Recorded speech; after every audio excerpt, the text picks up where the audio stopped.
Yo, what is going on, everybody? Dan Trimter here, and welcome back to my tutorial series, Browser Noise. This is tutorial number 8. We're starting a new project today. Fire up your web editor or your editor, open up a new sketch, and let's make a drum machine. All right, I've given myself a bit more space because I want to declare a bunch of variables and I want to say a lot about them. So, first variable we are going to declare is hi-hat. So HH for, we'll say hi-hat. And this will serve as a container that holds a sound source. So you can think of this just like Mr. Noisy in the previous project. Once we load a sound file into HH, we'll be able to call methods on HH in order to get it to play and stop.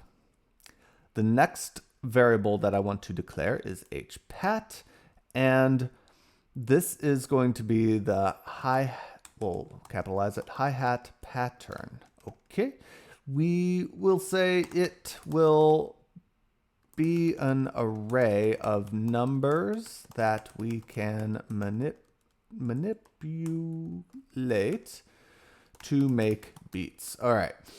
So we'll basically be creating an array and entering a bunch of ones and zeros, whereas ones correspond to a on note and a zero corresponds to a rest. Next is h phrase. And so this is obviously hi-hat phrase. Come on. And it defines how the hi-hat pattern is interpreted. So like I said, a 1 will correspond to an on note and a 0 will correspond to a rest, but we have to define those rules here in our phrase, if that makes sense. And finally for now, I guess, we will declare a variable called drums. This is going to be our part. So there's only going to be one part that's going to control all of our drums, the hi-hat, and eventually a clap and a bass. This gets a little confusing, but just know that parts and phrases work together. In this part, we will attach the phrase to the part, which will serve as our transport. I can't believe I'm running out of room. I'm actually going to get rid of this in our, there we go, transport to drive the phrase. So we're going to essentially be attaching all of our phrases, basically each instrument, to our drums part, and our drums part is where we're going to set the beats per minute, and we're going to turn it on and off, and it's going to be the thing that drives all of our phrases. Quick aside, for my brain, I feel like these terms are kind of flipped because I think of phrases as a section of a song, not something where you define what individual instruments do. I think of parts as, you know, a flute part or a trombone part and if you're a composer, you would define what those instruments do in the flute part, right? So if you agree with me, or if you think like maybe a composer does, just remember that it might be a little counterintuitive to the way you've been imagining those terms to mean. All right, moving on.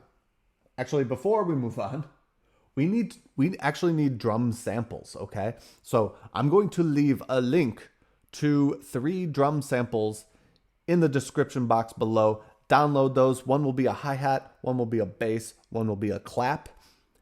And don't worry, you can use them.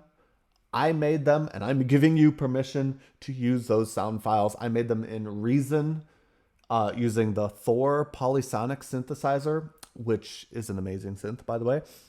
So you're good to use them. All right, once those are downloaded, go ahead and hit this little arrow, which took me like 2 hours to find when I first started using this editor. And this is where we're going to add our assets. We can add them directly into here, but it's usually good style to add a folder called assets, add that folder, and then inside that folder, hit that little arrow and hit add file. Now that you have that open, you can drag and drop the samples into this little box. And once it looks like it's loaded up, you can X out of that and close our, actually go back to Sketch and then close that. All right, get ready. Now we're on to the relatively complicated part. So first we want to load sound, and we're going to do that by typing in a string here, which will be the path to our sound file. Now, if we open this back up, you might think that you could just do this sample.mp3 and just type in the name of the file. But notice that we're typing in sketch.js, which means we're at the project folder level, and it's not going to go and look through all of the child directories for something named hhsample.mp3. We have to be explicit and write the complete path to it, like that. All right, we're done looking in there for now. Let's look at our load sound function. It actually takes 2 arguments. The second argument is going to be a callback function. And we're going to just, for now, create an empty one using this arrow syntax. So open and close parentheses, and then equal greater than. Don't think of this as some sort of conditional statement. This is actually much simpler. It's an arrow that points to this pair of curly braces. We need to define what happens inside these curly braces, but we'll just leave it like this as a placeholder and come back to it a little bit later. The next thing we want to do is create our hi-hat pattern array, and we'll do that by setting hpat equal to open and close brackets. And then we can already start thinking about how we want our hi-hat to sound if we want, by initializing it with some 1s and 0s. If you remember, 1s correspond to notes on, 0s correspond to notes off. So when we eventually loop through this array, it's going to sound like tst, tst, tst, rest. Tst, tst, tst. This is hard. Tst, tst, tst, rest. Tst, tst, tst, rest. Okay. I'm pretty proud of my sort of clicking and dragging mouse abilities to do that in time. But anyways, that is our hi-hat pattern. Now to assign our phrase, we're going to set hPhrase equal to a new p5.phrase, open and close parentheses. And in that we are going to type 3 arguments, okay? The first argument is relatively simple. You don't have to worry about it too much right now, but you just need to give it a name, and we'll just go ahead and call it HH. The second argument is going to be a callback function again. And again, I'll just create an empty arrow function for now and come back to it later. The third argument is going to be an array, and we're just going to use the array that we just made, hpat. Now we will assign a new p5.part to drums, and then we are going to attach our phrase by calling addPhrase method on drums, and then passing in our hPhrase. Okay, we now have the fundamental structure in place for our drum machine sequencer, but we need to define our callback functions. Remember the functions that we were defining inside our event listeners in the previous project? What they did was they fired code contingently based on user input, okay? In the same way, we are going to define functions that fire contingently based on how its respective object handles callbacks, if that makes sense. So in the case of the first callback function right here, it sits inside the load sound function. And the idea is that whatever I write inside these curly braces fires once the audio has successfully loaded into our hi-hat variable. For now, I'm just going to call drums.loop. So once I start the sketch As soon as the sound file is loaded, the beat will start playing. You'll notice if you hit run, nothing seems to happen. But I promise, if you typed everything correctly, the drums part will indeed be silently stepping through our array, reading our ones and zeros. You can think of it like a musician who's been given a score and they're just studying the score. They're looking at it and they have this internal metronome and they're trying to think about what they have to do when they eventually play the notes, right? So in the same way, the browser is just reading through the values and it's just thinking.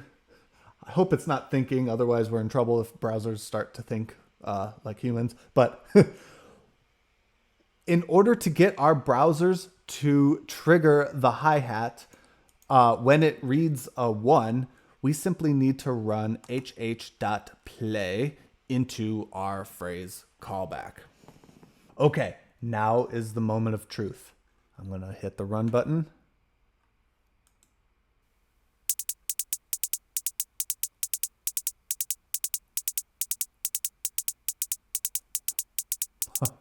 Okay, you might have, let's stop that. Let's stop that. You might have noticed it's kind of a bad drummer. The hi-hat strikes are kind of uneven. Don't be disappointed. We can fix this. So inside these parentheses and these parentheses, and in fact, I'll just do one of these Command D things to type in both at the same time. We are going to pass in time as a parameter. It's weird, but this is actually incredibly powerful. The first parameter in our phrase callback function is going to report a scheduled delay time that we can pass into our play method so that we can schedule a trigger on a sample rate accurate clock. You know what? I want to reiterate this fact because it is quite important. So I'm going to quickly hit Shift Tab to reformat everything. And then below hh.play, we are going to call console.log and we'll pass in time to see what time is. So I'm going to hit run. And you'll see, I don't know, it starts out kind of strange, but you'll see that once it gets going, we're getting in units of seconds, some values between like 0.1 and 0.14, I guess. So the idea is that the callback is not perfectly quantized, but every time the callback fires, it actually anticipates the next quantized beat, if that makes sense. And if we look at the reference on our sound file and scroll down to our play method and look at that, we'll see that the first argument of the play method is the start time, and that's going to schedule a playback start in seconds from now. So we can take that scheduled delay time and pass it into our hi-hat.play method right here, and we will have an accurate metronome clock. That's all for now. Feel free to have fun experimenting with your hi-hat pattern. Yeah. You know what? This feels so unresolved to end on. It's the perfect teaser. Tune into the next tutorial to hear the beat drop.